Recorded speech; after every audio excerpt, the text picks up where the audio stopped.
Welcome back, everyone. POW Ponder All Weather here. Hope everyone out there is enjoying your weekend. We got a lot of moving parts in this week's update with record high temperatures, and Arctic air will be moving southbound into the U.S. All that sets the stage for a significant snowstorm and ice storm as we head into the middle of the week. So let's break down the details for you on this update and start off with the North American view on the temperatures. You can follow along with the time and date at the top of my screen here. Wow, look at those Arctic temperatures, folks. That is some dangerously cold stuff up in northern Canada. A 40 and 50 below zero this morning. But yes, it's all about the big warm up further south across the southern plains and the southeast. They're going to be experiencing some really warm temperatures, if not record high temperatures in some of these places by the time we head into your Wednesday, Thursday time frame. But we have another trough that's going to be setting up shop across the portions of the Southwest.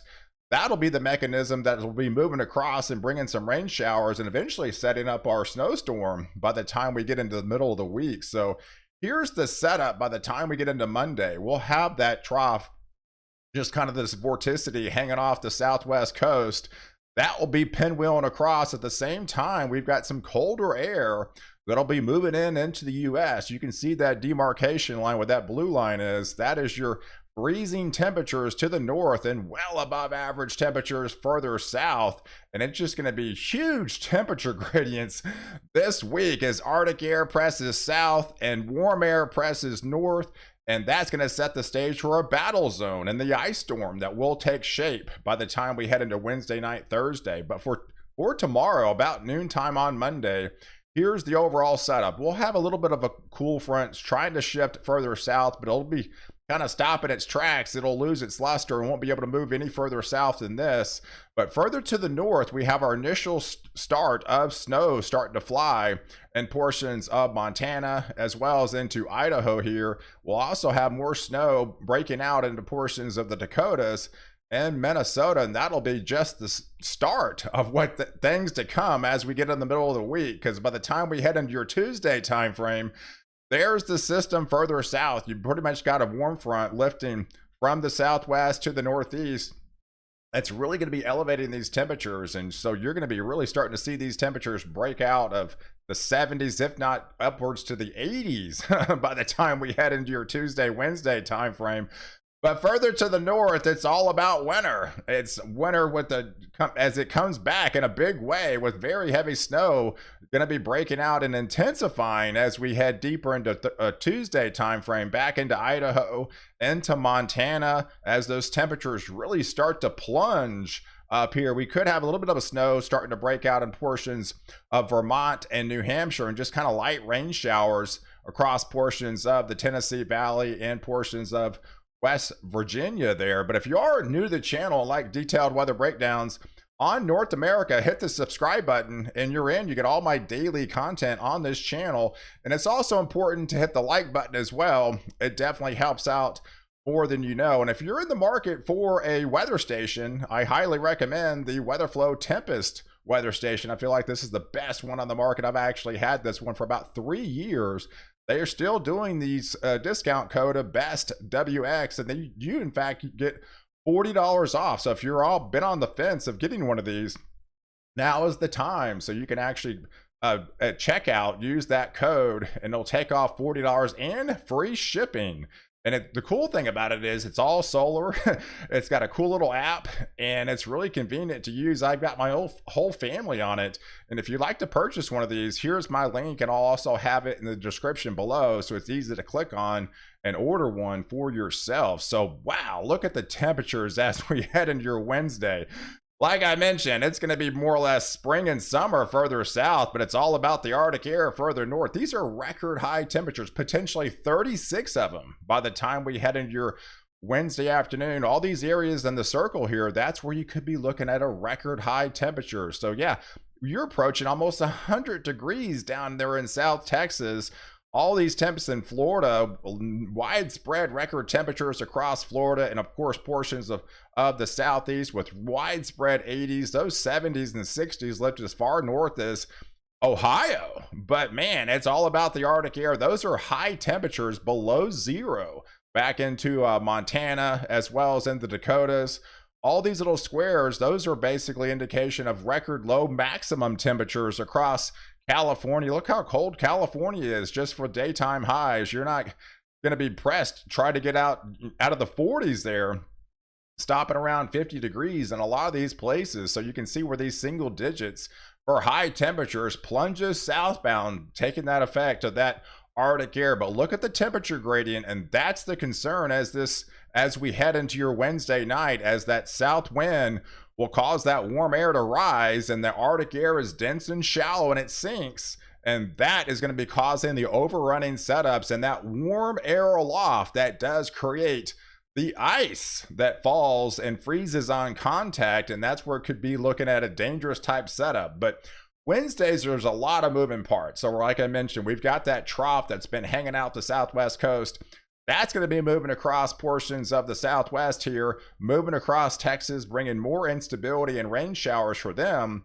You also, out ahead of it, could have another severe threat down here in portions of the southeast. But look at where the Arctic air is, plunging further south by then, as you'll be experiencing those colder and colder temperatures. But it's just completely the opposite further south, with well above average temperatures further south into the southeast and into Florida. But there's the setup by noon. So here's the setup by noon. We'll have that first significant system moving across. You'll have more rain showers, of course, portions of central and north Texas, getting into Oklahoma, parts of Louisiana, into Missouri, down here in these regions. But look where the track is. That almost sets the stage for our ice storm that's really going to be taking shape. So I think it'll start off as snow breaking out. Of course, portions of Minnesota, Wisconsin, into Michigan will have heavier snows really start to break out and move further south into Utah, as well as into Arizona, which will actually some much needed rain for them. And those cooler conditions will really start to take shape and into portions of the West Coast, with much colder conditions moving in. And so, yes, by the time we head into your Wednesday afternoon down here in the warm sector, we got to be concerned about severe storms again. We've seen this every single week. It seems like it's a broken record, but it's the same areas getting hit, every single week, with the potential that kind of the same setup with the trough out west, with warm conditions, southeast ridge. And unfortunately, you're going to be looking at all three modes of severe weather again, back into Shreveport, into Little Rock, and northwestern portions of Mississippi, as well as into western Tennessee, back in the Memphis area. So definitely be on high alert for some significant storms going to be breaking out in the afternoon into the early evening time frame. But there's the latest update as far as temperatures go by the time we head into your Wednesday 6 o'clock time frame, as that Arctic air is dense and it's shallow and it sinks, and all these areas into those greens, those are below zero temperatures. And you can see where the reds and the yellows are, right? Those are well above average temperatures, and that sharp temperature gradient will be setting the stage for, I think, our initial band of ice that will be really starting to take shape by the time we head into your Wednesday 6 o'clock time frame around this demarcation line. So we'll have fairly significant ice should be breaking out into portions of northern Iowa, northern portions of maybe Illinois, southern portions of Wisconsin, back into Michigan here, and portions of along into portions of upstate New York. Further south, it's just rain, and you'll have that severe threat. And then the snow will be breaking out across portions of the Intermountain West. And there's our significant snowstorm that will be starting to take shape, portions of the upper Midwest, back into the Dakotas, back into portions of Minnesota and Minneapolis, where you see those dark blues there. They really could be looking at some significant totals. I mean, the latest update from what I'm seeing, maybe 1 to 2 feet. So here's the latest update. We've got a major winter storm will start to spread a large swath of heavy snow, of course, portions of the West Coast and the upper Midwest, Monday through Thursday time frame. So the combination of heavy snow and gusty winds will be looking at widespread travel issues in this region, and any subtle shifts in the change will be having extremely disruptive travel in these areas, and very cold temperatures are likely, even some record lows and dangerous wind chills. Those fall well below zero in these areas, and some of these areas, yes, could experience a flash freeze. So that just makes a dangerous type setup. And yes, additionally, not only with the snow, but you're looking at the sleet and the freezing rain that could impact portions of the Great Lakes and the Northeast as we get deeper into the week. And the blend of the models is already hinting at fairly significant totals. There's a lot of these totals easily 8 inches, 12 inches. Some areas could be picking up a foot, even 2 feet of snow by the time we head into Wednesday night, Friday morning time frame, and that on those time zones. But wow, look at the ice that will set up overnight into Wednesday night. There could be some significant ice starting to unfold. So by the time you wake up on Thursday morning, it's definitely going to be treacherous travel to get anywhere along this icy corridor, because some of these could be accumulating a 1/4 inch, if even not a 1/2 inch, as the significant snowstorm really starts to take shape. Portions of Nebraska, into the Dakotas, but especially into Minnesota, into Wisconsin, here into Michigan, we could be looking at some significant totals really start to unfold. And as those temperatures continue to move further south as well, so this is where the coldest temperatures are. These are actual temperatures by the time we wake up on Thursday morning. That is some very chilly stuff. I mean, you're talking almost 30 below zero actual temperatures up here into Wyoming, as all these areas in green are well below zero, as that Arctic air will try to pull a little bit further south. And it's going to be tricky forecast how far south it's able to move, because it's dense, it's shallow, and it's Arctic air. But once it hits the brakes, which is parts of Texas, all it takes is the south winds roll around again, and you quickly warm up.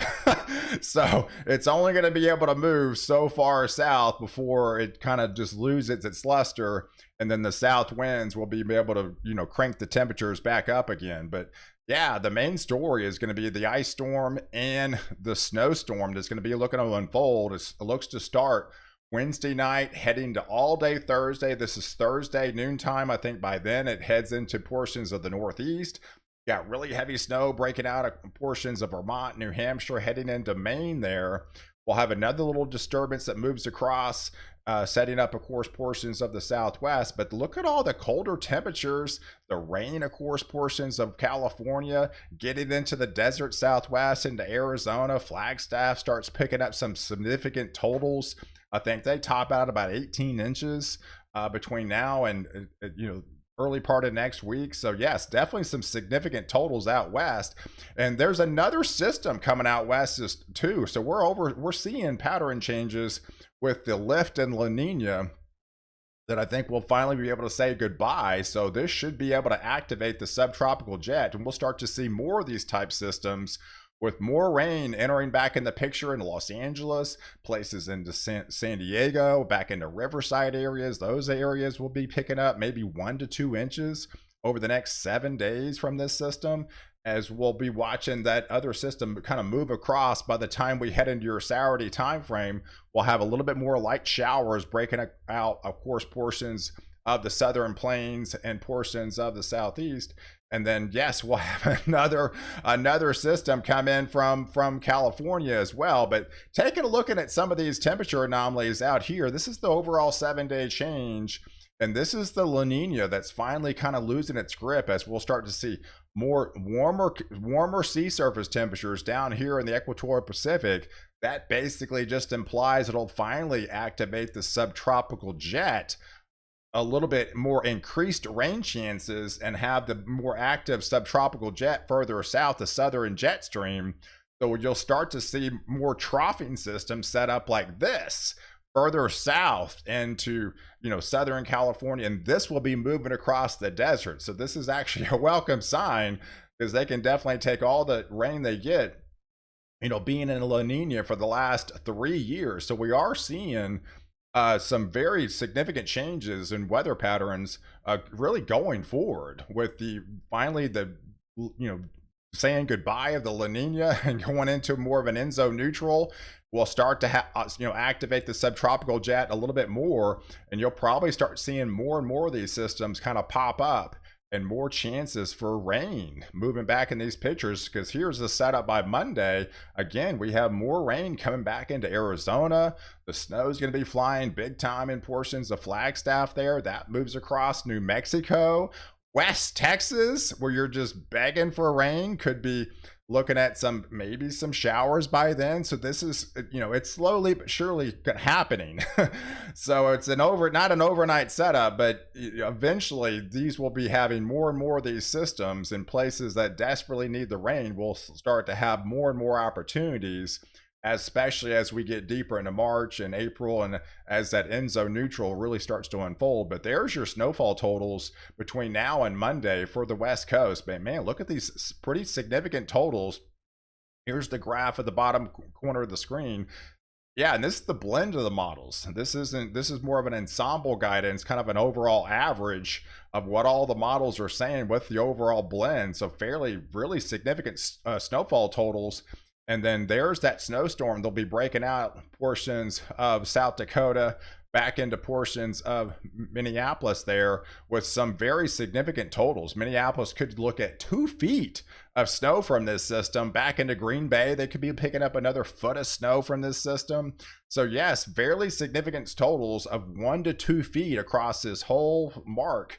And then it'll eventually head out portions of the Northeast, heading into Vermont and New Hampshire and back into Maine, into Caribou. Those areas will be picking up more heavy snow. I think Caribou picked up like 14 inches just the other day. They might even get another 14 inches from this system.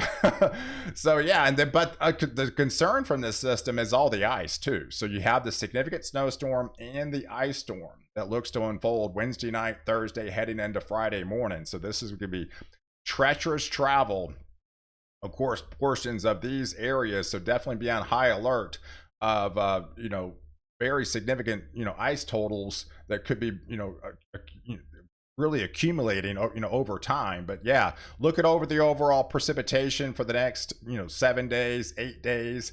Look at all the rain out west. This is definitely a welcome sign, even into California, the desert Southwest, back into Arizona, into Utah, western portions of Colorado, the Intermountain West. A lot of this is going to be in the form of snow, but moves across the Central Plains, the Southern Plains, and then really activates portions of Tennessee, back into Kentucky, back into portions of West Virginia, with even 1 to 2 inches, of course, portions of the Northeast. So guys, I appreciate you guys watching.